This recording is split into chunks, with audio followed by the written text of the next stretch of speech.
Good morning. आज हम lecture की स्टार्टिंग हिंदी साहित्य के श्रेष्ठ उपन्यासकार प्रेमचंद जी के बारे में पढ़ेंगे। सबसे पहले प्रेमचंद जी का जन्म 31 जुलाई 1880 और मृत्यु 8 अक्टूबर 1936 में हुआ था। हिंदी और उर्दू के महत्तम भारतीय लेखकों में से एक थे। मूल नाम धनपत राय श्रीवास्तव। प्रेमचंद को नवाब राय और मुंशी प्रेमचंद के नाम से भी जाना जाता है। उपन्यास के क्षेत्र में अनेक योगदान देकर बंगाल में विख्यात उपन्यासकार शरतचंद्र चट्टोपाध्याय ने उन्हें उपन्यास सम्राट कहकर संबोधित किया था। प्रेमचंद ने हिंदी कहानी और उपन्यास की एक ऐसी परंपरा का विकास किया जिसने पूरी सदी के साहित्य का मार्गदर्शन किया। आगामी एक पूरी पीढ़ी को गहराई तक प्रभावित कर प्रेमचंद ने साहित्य की यथार्थवादी परंपरा की नींव रखी। उनका लेखन हिंदी साहित्य की एक ऐसी विरासत है जिसका बिना हिंदी के विकास का अध्ययन अधूरा होगा।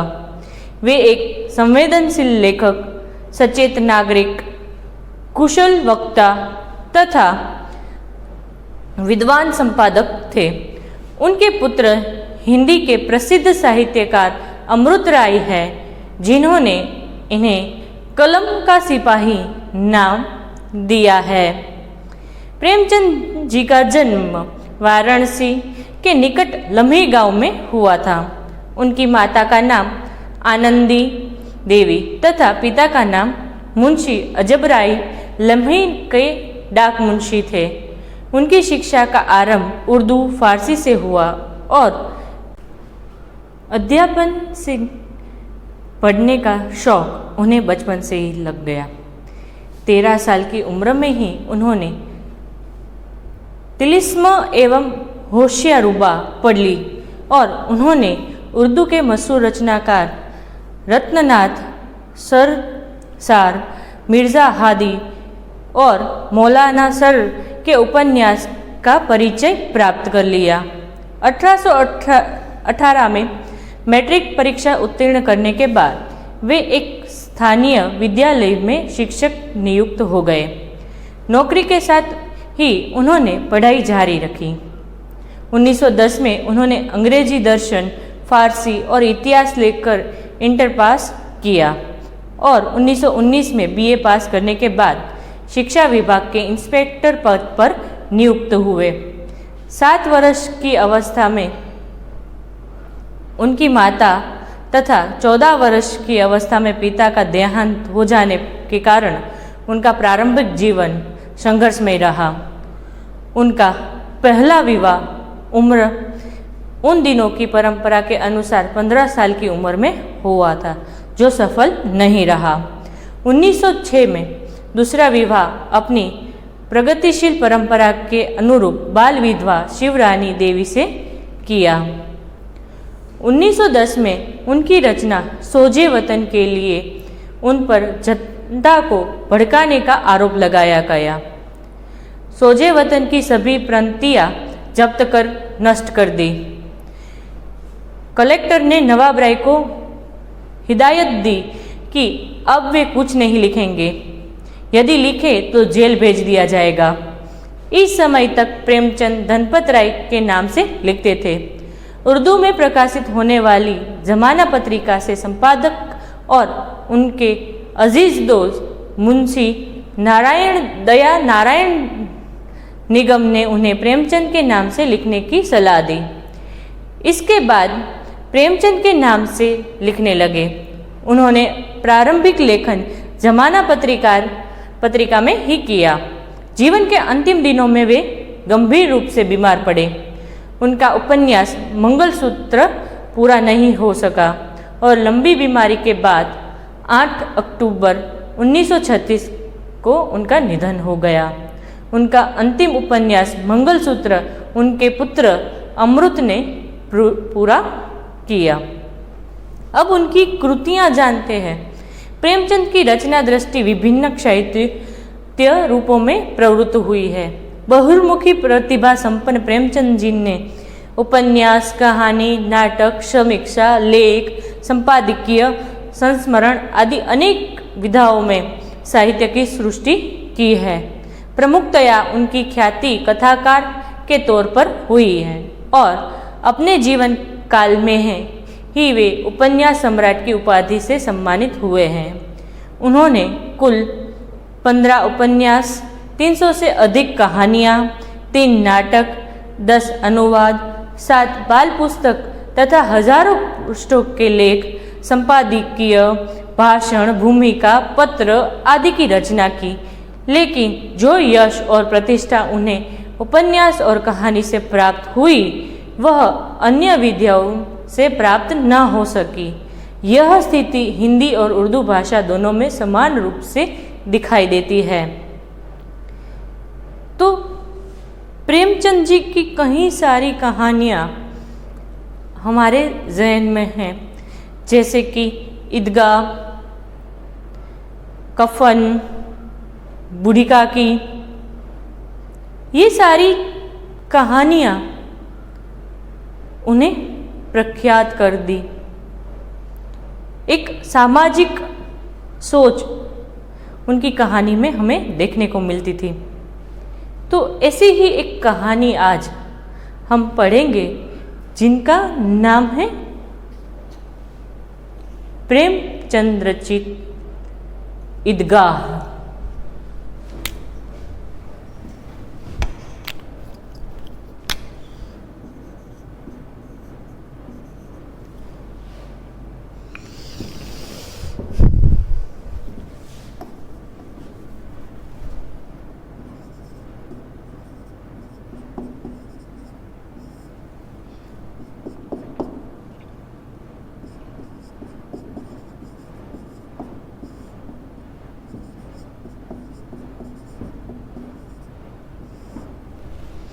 तो इस कहानी में क्या कहते हैं कि एक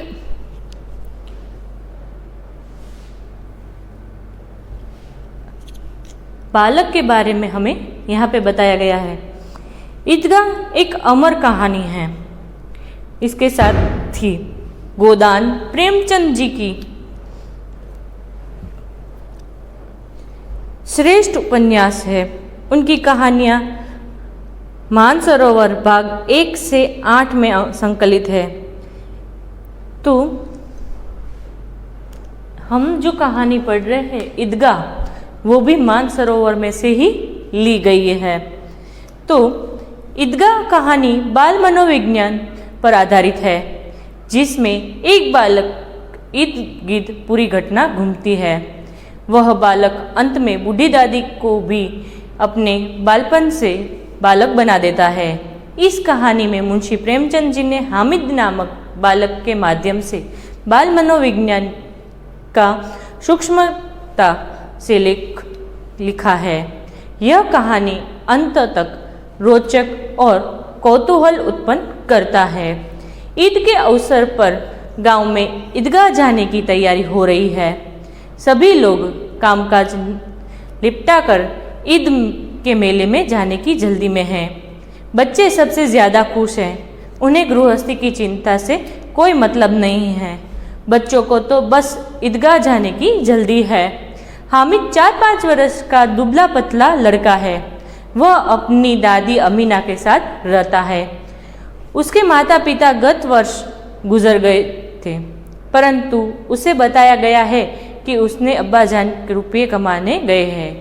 उसकी अम्मा जान अल्लाह मियाँ के घर गई है। तो हाँ, इसीलिए हामिद आश्वासन और प्रसन्न है। गांव के बच्चे मेले की ओर चले। हामिद भी साथ में था। रास्ते में बड़ी बड़ी इमारत, फलादार वृक्ष। ईदगाह में नमाज के पश्चात हामिद के दोस्त चरखी पर झूलते हैं, परंतु हामिद दूर खड़ा रहता है। खिलौनों की दुकान से महमूद सिपाही, नूरे वकील, मोहसिन भिश्ती तथा समीर धोबिन खरीदता है। हामिद खिलौनों की निंदा करता है, परंतु साथ ही ललचाई निगाहों से उन्हें दिखता है सभी मित्र मिठाई खरीदते हैं और हामिद को चिढ़ा चिढ़ा कर खाते हैं। मेले के अंत में लोहे की दुकान पर चिमटा देकर हामिद को अपनी दादी अमीना का ख्याल आया। दुकानदार में मोल भाव करके वह चिमटा खरीद लेता है। हामिद के तर्कों के कारण उनके सभी दोस्त उसके चिमटे से प्रभावित हो जाते हैं। घर पहुंचकर दोस्तों के खिलौने किसी न किसी प्रकार टूट जाते हैं, मगर इसका चिमटा कभी नहीं टूटता है। अचानक हाथ में चिमटा देखकर चौंक जाती है दादी। पूछने पर यह बताता है कि उसने मेले से 3 पैसे में चिमटा खरीदा है।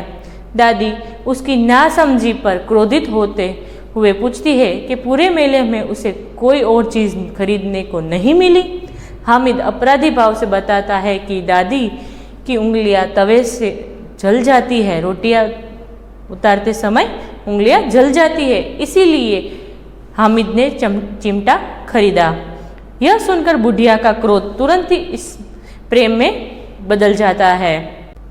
दादी अमीना हामिद के त्याग, उसके विवेक को देखकर हैरान हो रह गई।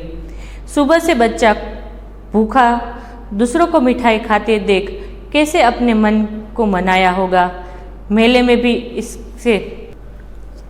दादी अमीना हामिद के त्याग, उसके विवेक को देखकर हैरान रह गई। सुबह से बच्चा भूखा था, दूसरों को मिठाई खाते देख कैसे अपने मन को मनाया होगा, मेले में भी इसे अपनी बूढ़ी दादी की ही याद बनी रही। यह सब सोचकर अमीना का मन गदगद हो जाता है। दादी अमीना एक बालिका के समान रोने लगती है। वह दामन फैलाकर हामिद के लिए दुआएं लेती जा रही थी तथा आंसुओं को बड़ी बड़ी बूंदें गिरती जा रही थी, परंतु हामिद इस रहस्य को समझ के लिए बहुत छोटा था कि दादी उसके त्याग का अनुभव कर भाव विभोर हो गई है। हामिद यह नहीं समझ पा रहा था कि यह तो दादी के लिए चिमटा लाया है, तो फिर दादी क्यों रो रही है। देखो, छोटे बच्चे को भी क्या सोच है कि दादी क्यों रो रही है, वो तो बाल सहज ऐसा सोचता है। तो आइए हम इसका वीडियो देखते हैं। सुप्रसिद्ध कथाकार प्रेमचंद द्वारा लिखी ये कालजयी कहानी बचपन को पूरी ईमानदारी के साथ व्यक्त करती है। इस कहानी में माँ का एक नया रूप सामने आता है। केवल जन्म देने वाली स्त्री ही माँ नहीं होती, बल्कि पालन करने वाली स्त्री को भी माँ का दर्जा प्राप्त होता है। कहानी में हामिद की माँ की भूमिका उसकी दादी निभा रही हैं। दादी केवल कहानी के प्रारंभ और अंत में आती है, लेकिन इसके बावजूद वही इस कहानी की नायिका है। रमजान के पूरे 30 रोजों के बाद ईद आई है। गांव में कितनी हलचल है। ईदगाह जाने की तैयारियां हो रही हैं। किसी के कुर्ते में बटन नहीं है, पड़ोस के घर से सुई तागा लेने दौड़ा जा रहा है। किसी के जूते कड़े हो गए हैं, उनमें तेल डालने के लिए तेली के घर भागा जाता है। कोई जल्दी जल्दी बैलों को सानी पानी दे रहा है। ईदगाह से लौटते लौटते दोपहर हो जाएगी। लड़के सबसे ज्यादा प्रसन्न हैं। किसी ने एक रोजा रखा है, वह भी दोपहर तक। किसी ने वह भी नहीं, लेकिन ईदगाह जाने की खुशी उनके हिस्से की चीज है। रोज ईद का नाम रटते थे, आज वह आ गई। अब जल्दी पड़ी है कि लोग ईदगाह क्यों नहीं चलते। बार बार जेब से अपना खजाना निकालकर गिनते हैं और खुश होकर फिर रख लेते हैं। महमूद गिनता है 1, 2, 10, 12। उसके पास 12 पैसे हैं। मोहसिन के पास 1, 2, 3, 8, 9, 15 पैसे हैं। इन्हीं अनगिनत पैसों में अनगिनत चीजें लाएंगे। खिलौने, मिठाइयाँ, बिगुल, गेंद और जाने क्या क्या। और सबसे ज्यादा प्रसन्न है हामिद। हामिद अपनी बूढ़ी दादी अमीना की गोद में सोता है। हामिद के पाँव में जूते नहीं हैं। सिर पर एक पुरानी धुरानी टोपी है, जिसका गोटा काला पड़ गया है। गांव से मेला चला और बच्चों के साथ हामिद भी जा रहा था। कभी सब के सब दौड़कर आगे निकल जाते, फिर किसी पेड़ के नीचे खड़े होकर साथ वालों का इंतजार करते। ये लोग क्यों इतने धीरे धीरे चल रहे हैं? हामिद के पैरों में तो जैसे पर लग गए हैं। शहर आ गया, बड़ी बड़ी इमारतें आने लगीं। यह अदालत है, यह कॉलेज है, यह क्लब घर है। इतने बड़े कॉलेज में कितने लड़के पढ़ते होंगे? सब लड़के नहीं है जी, बड़े बड़े आदमी हैं। सच, उनकी बड़ी बड़ी मूछें हैं। इतने बड़े हो गए, अभी तक पढ़ने जाते हैं। न जाने कब तक पढ़ेंगे और क्या करेंगे इतना पढ़कर। हामिद के मदरसे में 2-3 बड़े बड़े लड़के हैं, बिल्कुल 3 कौड़ी के। रोज मार खाते हैं, काम से जी चुराने वाले। इस जगह भी उसी तरह के लोग होंगे और क्या। सहसा ईदगाह नजर आया। नमाज खत्म हो गई है, लोग आपस में गले मिल रहे हैं। तब मिठाई और खिलौनों की दुकान पर धावा होता है। यह देखो, हिंडोला है, 1 पैसा देकर चढ़ जाओ। कभी आसमान पर जाते हुए मालूम होंगे, कभी जमीन पर गिरते हुए। यह चरखी है, लकड़ी के हाथी, घोड़े, ऊंट छड़ों से लटके हुए हैं। 1 पैसा देकर बैठ जाओ और 25 चक्करों का मजा लो। महमूद और मोहसिन और नूरे और सम्मी इन घोड़ों और ऊंटों पर बैठते हैं। हामिद दूर खड़ा है, 3 ही पैसे तो उसके पास हैं। अपने कोष का 1/3 जरा सा चक्कर खाने के लिए नहीं दे सकता। सब चरखियों से उतरते हैं, अब खिलौने लेंगे। इधर दुकानों की कतार लगी हुई है, तरह तरह के खिलौने हैं।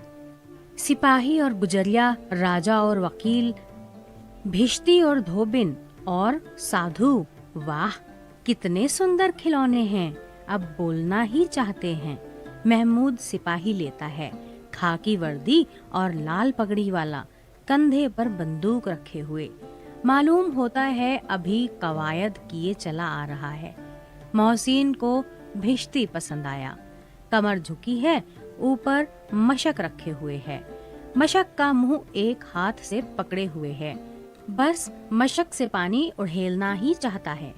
नूरे को वकील से प्रेम है, कैसी विद्वता है उसके मुख पर। काला चोगा, नीचे सफेद अचकन, अचकन के सामने की जेब में घड़ी, सुनहरी जंजीर, 1 हाथ में कानून का पोथा लिए हुए। मालूम होता है अभी किसी अदालत से जिरह या बहस किए चले आ रहे हैं। यह सब 2-2 पैसे के खिलौने हैं। हामिद के पास कुल 3 पैसे हैं। इतने महंगे खिलौने वह कैसे ले? खिलौना कहीं हाथ से छूट पड़े तो चूर चूर हो जाए, जरा पानी पड़े तो सारा रंग धुल जाए। ऐसे खिलौने लेकर वह क्या करेगा? लेकिन ललचाई हुई आंखों से खिलौनों को देख रहा है और चाहता है कि जरा देर के लिए उन्हें हाथ में ले सकता। खिलौने के बाद मिठाइयाँ आती हैं। किसी ने रेवड़ियाँ ली हैं, किसी ने गुलाब जामुन, किसी ने सोहन हलवा। सभी मजे से खा रहे हैं। मिठाइयों के बाद कुछ दुकानें लोहे की चीजों की हैं। लड़कों के लिए यहाँ कोई आकर्षण नहीं था, वे सब आगे बढ़ जाते हैं। हामिद लोहे की दुकान पर रुक जाता है। कई चिमटे रखे हुए थे। उसे ख्याल आया दादी के पास चिमटा नहीं है। तवे से रोटियां उतारती है तो हाथ जल जाता है। अगर वह चिमटा ले जाकर दादी को दे दे तो वे कितनी प्रसन्न होंगी। फिर उनकी उंगलियां कभी न जलेंगी। घर में एक काम की चीज हो जाएगी, खिलौने से क्या फायदा।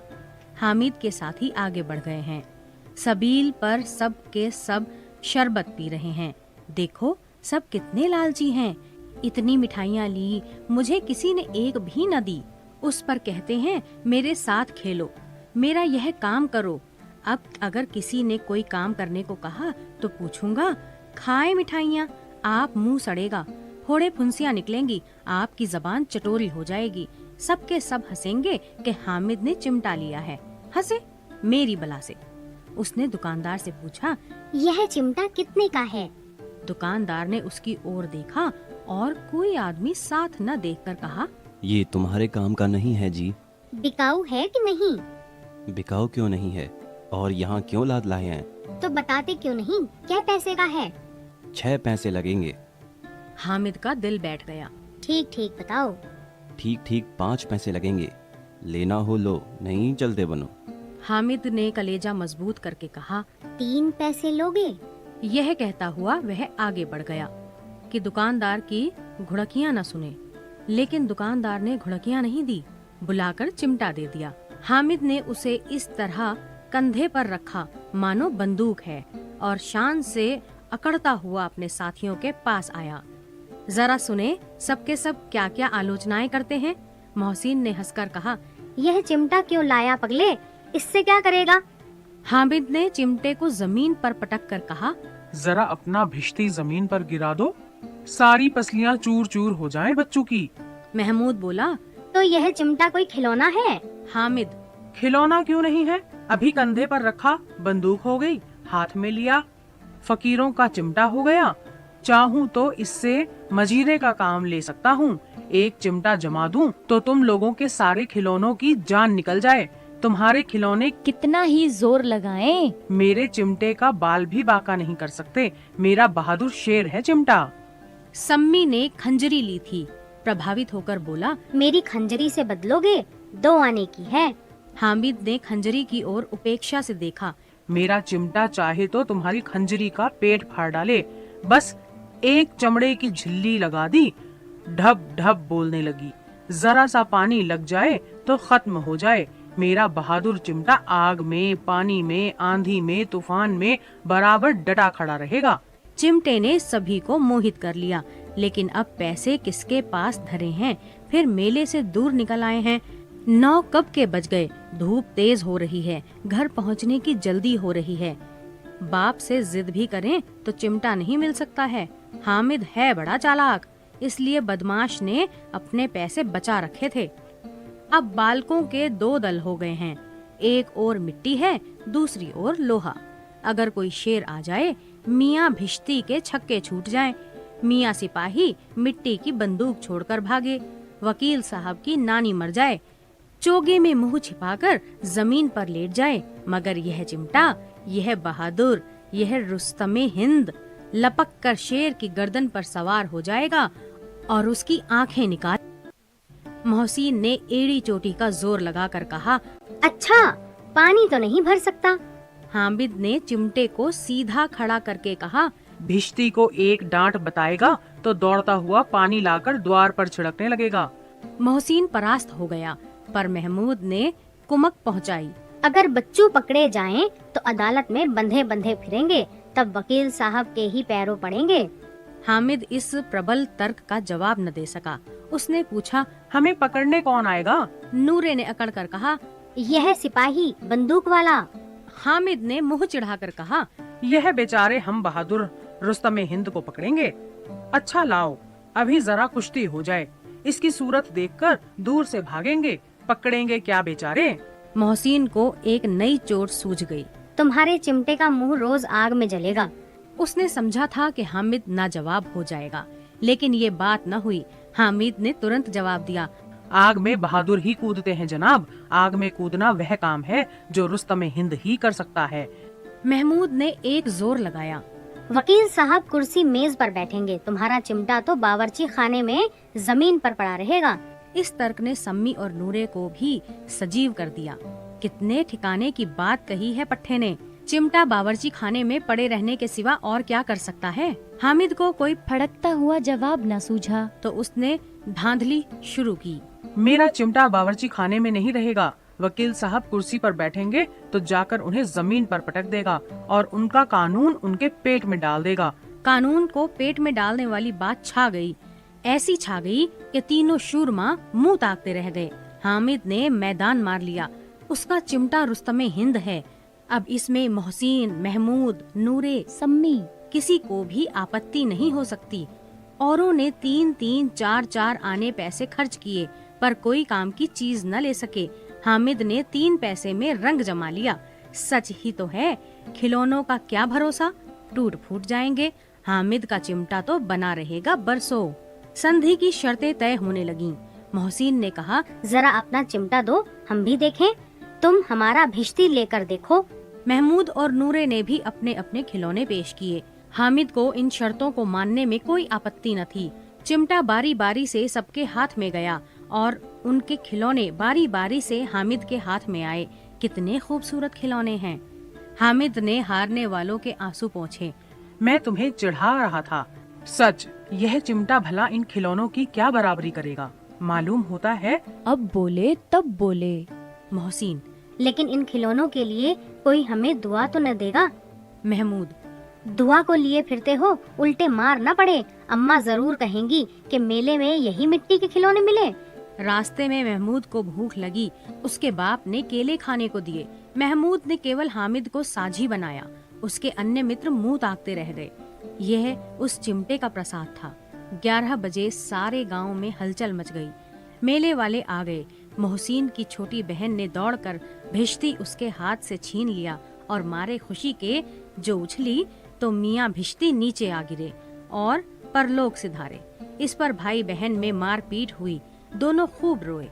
उनकी अम्मा ये शोर सुनकर बिगड़ी और दोनों को ऊपर से 2-2 चांटे और लगाए। मियाँ नूरे के वकील का अंत इससे ज्यादा गौरवमय हुआ। वकील जमीन पर या ताक पर तो नहीं बैठ सकता। दीवार में 2 खुंटियां गाड़ी गई। उन पर लकड़ी का एक पटरा रखा गया। पटरे पर कागज का कालीन बिछाया गया। वकील साहब राजा भोज की भांति सिंहासन पर विराजे। नूरे ने उन्हें पंखा झलना शुरू किया। मालूम नहीं पंखे की हवा से या पंखे की चोट से वकील साहब का चोला माटी में मिल गया। फिर बड़े जोर शोर से मातम हुआ और वकील साहब की अस्थि घूरे पर डाल दी गई। अब रहा महमूद का सिपाही। उसे चटपट गांव का पहरा देने का चार्ज मिल गया। लेकिन पुलिस का सिपाही पालकी पर चलेगा। एक टोकरी आई। उसमें कुछ लाल रंग के फटे पुराने चिथड़े बिछाए गए, जिसमें सिपाही साहब आराम से लेटे। नूरे ने यह टोकरी उठाई और अपने द्वार का चक्कर लगाने लगे। उनके दोनों छोटे भाई सिपाही की तरह छोने वाले जागते लहो पुकारते चलते हैं। महमूद को ठोकर लग जाती है। टोकरी उसके हाथ से छूटकर गिर पड़ती है और मियाँ सिपाही अपनी बंदूक लिए जमीन पर आ जाते हैं और उनकी एक टांग में विकार आ जाता है। महमूद को आज ज्ञात हुआ कि वह अच्छा डॉक्टर है। उसको ऐसा मरहम मिल गया है जिससे वह टूटी टांग को आनन फानन में जोड़ सकता है। टांग जोड़ दी जाती है, लेकिन सिपाही को ज्यों ही खड़ा किया जाता है टांग जवाब दे देती है। शल्य क्रिया असफल हुई, तब उसकी दूसरी टांग भी तोड़ दी जाती है। अब कम से कम एक जगह आराम से बैठ तो सकता है। अब मियाँ हामिद का हाल सुनिए। अमीना उसकी आवाज सुनते ही दौड़ी और उसे गोद में उठाकर प्यार करने लगी। सहसा उसके हाथ में चिमटा देखकर वह चौंकी। यह चिमटा कहाँ था? मैंने मोल लिया है। कितने पैसे में? 3 पैसे दिए। अमीना ने छाती पीट ली। ये कैसा बेसमझ लड़का है कि दोपहर हुआ, कुछ खाया न पिया, लाया क्या? यह चिमटा। सारे मेले में तुझे और कोई चीज न मिली जो यह लोहे का चिमटा उठा लाया? हामिद ने कहा, तुम्हारी उंगलियां तवे से जल जाती थीं, इसलिए मैंने इसे ले लिया। बुढ़िया का क्रोध तुरंत स्नेह में बदल गया। बच्चे में कितना त्याग, कितना सद्भाव और कितना विवेक है। दूसरों को खिलौने लेते और मिठाई खाते देखकर इसका मन कितना ललचाया होगा। वहाँ भी इसे अपनी बुढ़िया दादी की याद बनी रही। अमीना का मन गदगद हो गया। वह रोने लगी। दामन फैलाकर हामिद को दुआएं देती जाती थी और आंसू की बड़ी बड़ी बूंदें गिराती जाती थी।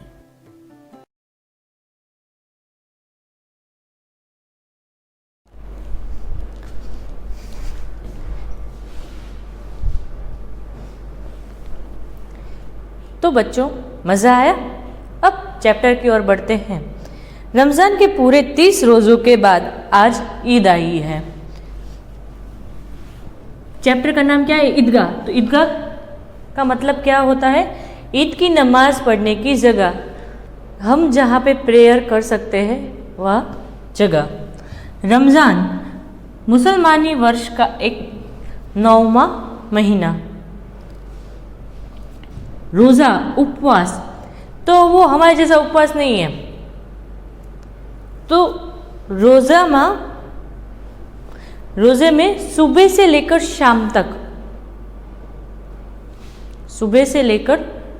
तक कुछ खाते नहीं, कुछ पीते नहीं, ऐसा उपवास वो लोग करते हैं। तो आज ऐसे 30 रोज़ों के बाद आज ईद आई है। कितना मनोहर, कितना सुहावना प्रभात है, कितना सुंदर, कितना रमणीय आज सुबह है। आज का सूर्य देखो कितना प्यारा, कितना शीतल है, मानो संसार को ईद की बधाई देने आ रहा हूँ। गांव में कितनी हलचल है, ईदगाह जाने की तैयारी हो रही है। किसी के कुर्ते में बटन नहीं है, पड़ोस के घर में सुई धागा लेने दौड़ा जा रहा है। किसी के जूते कड़े हो गए हैं, उनमें तेल डालने के लिए तेली के पास जा रहा है। जल्दी जल्दी बैलों को सानी पानी दे। सानी पानी मतलब चारे की सामग्री, जो बैल है उसको खाना दे दे ताकि वो जल्दी से ईदगाह जा सके। ईदगाह से लौटते लौटते दोपहर हो जाएगी। 3 कोस पैदल का रास्ता है, फिर सैकड़ों आदमियों से मिलना बैठना। दोपहर के पहले लौटना असंभव है। लड़के सबसे ज्यादा प्रसन्न हैं, किसी ने 1 रोजा रखा है, वो भी दोपहर तक, किसी ने वो भी नहीं।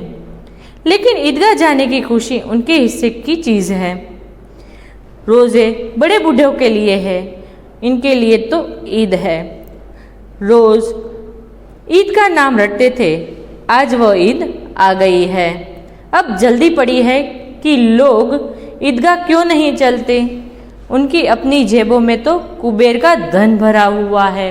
कुबेर मतलब धन का देवता। बार बार जेब से अपने खजाने को निकाल कर गिनते हैं और खुश होकर फिर रख देते थे।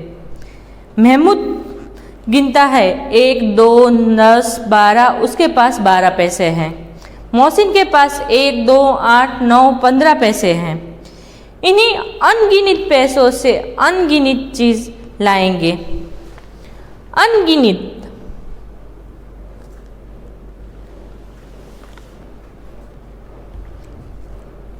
अनगिनत चीजें लाएंगे, अनगिनत चीजें लाए।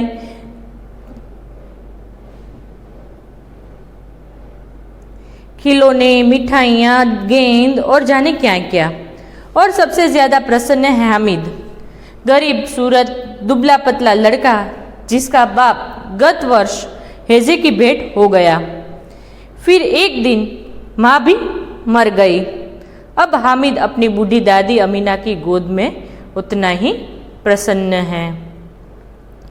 देखो क्या कहता है कि एक गांव की बात यहाँ पे की है कि कितना छोटा गांव है और उसमें भी महीने भर रोज़ा रखने के बाद आज ईद आई है। सबके घर में, सबके अंदर उत्साह और उमंग है। गांव में लोग ईदगाह जाने की तैयारी कर रहे हैं। ज़्यादा उत्साही बच्चे हैं। महमूद, मोहसिन, नूरे, हामिद और समी आदि सभी बालक खुशी से फूले समा नहीं रहे हैं। बड़ों को नमाज में शरीफ होना है और बच्चों को मेले में जाकर मज़ा लुटना है। हामिद की दादी अमीना का दुख का पार नहीं है। हामिद की माँ नहीं है, हामिद का पिताजी भी नहीं है, न बाप है न माँ है। उसके बाप हैजे की भेंट चढ़ गया है। हैजे मतलब कोलेरा। आज ईद के दिन उसके घर में दाना नहीं है। हामिद ईदगाह जाने के लिए तैयार है। सिर्फ 3 पैसे उसकी जेब में है। उसके पास जूते भी तो नहीं हैं। तो क्या कहा है कि हामिद के पाँव में जूते नहीं हैं। सिर पर एक पुरानी टोपी है जिसका गोलटा काला पड़ गया है। फिर भी वे प्रसन्न हैं। अभागिन अमीना अपनी कोठरी में बैठकर रो रही थी। आज ईद का दिन है और उसके घर में दाना नहीं है। इस अंधकार और निराशा में वह डूबी जा रही है। किसने बुलाया इस निगोड़ी ईद को? निगोड़ी मतलब दुष्ट, दिल कचोटना मतलब दिल दुखी होना। तो यहाँ पे दादी अमीना की व्यथा हमें देखने को मिलती है कि दादी के पास पैसे नहीं हैं, ईद आई है तो अब उसके बच्चे को पैसे क्या दे जबकि घर में खाने के लिए कुछ चीज़ नहीं है। हामिद तैयार हो गया था, कहाँ पे? ईदगाह जाने के लिए। तो कौन कौन से बच्चे हैं जो ईदगाह जाने के लिए उत्साही थे? हामिद, नूरे, सम्मी, महमूद और मोहसिन। तो ये सारे बच्चे हैं जो ईदगाह जाने की खुशी मना रहे थे। अमीना का दिल कचोट रहा है। गांव में बच्चे अपने अपने बाप के साथ जा रहे हैं। हामिद का बाप अमीना के सिवाय और कौन है? उसे अकेले जाने दे।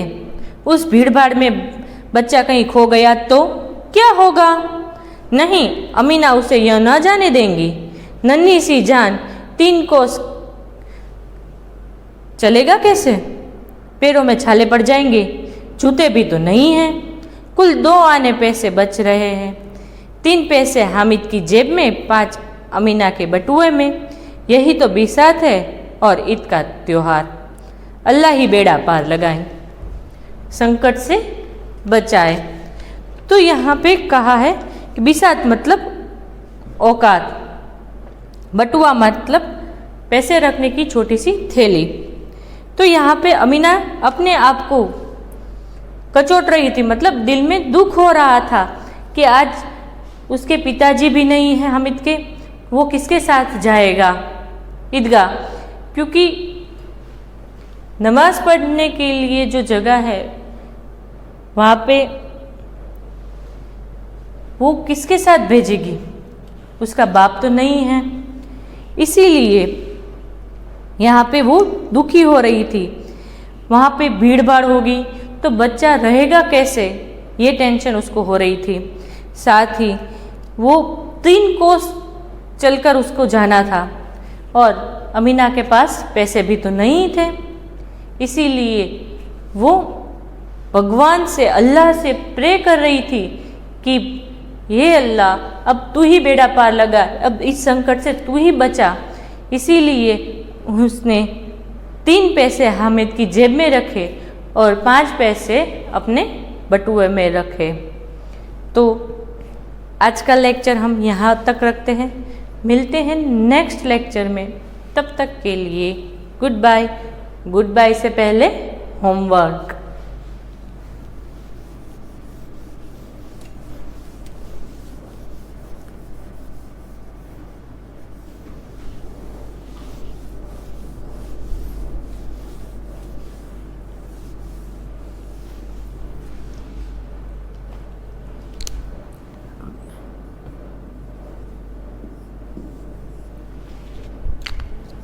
होमवर्क में चैप्टर 3 के शब्दार्थ और मुहावरे फेयर बुक में